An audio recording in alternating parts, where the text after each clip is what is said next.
Hi guys, Mahesh friends. ఆంధ్రప్రదేశ్లో EdCET counselling సంబంధించిన update అయితే రావడం జరిగింది. సో ఎవరైతే సెకండ్ కౌన్సిలింగ్ కోసం ఎదురు చూస్తున్నారో మీ అందరికీ కూడా ఈ నెల 22వ తారీఖు నుంచి కౌన్సిలింగ్ అయితే ప్రారంభించబోతున్నట్లుగా తాజా సమాచారం. ఓకే, 22, 23 తేదీల్లో కూడా ఈ కౌన్సిలింగ్ అయితే ఉంటుందంట.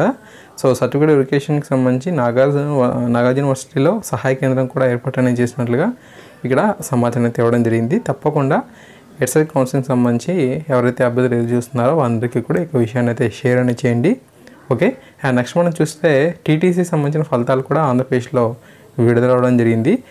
సాంకేతిక ఉపాధ్యాయ ధృవపత్ర థియరీ పరీక్ష ఫలితాలను విడుదల చేసినట్లు ప్రభుత్వ పరీక్షల విభాగం సంచాలకులు ఏ సుబ్బారెడ్డి గారు తెలిపారు. రాష్ట్ర వ్యాప్తంగా 2256 మంది పరీక్షలకు హాజరు కాగా వీరిలో 1997 మంది ఉత్తీర్ణులైనట్టుగా అప్డేట్ అయితే రావడం జరిగింది.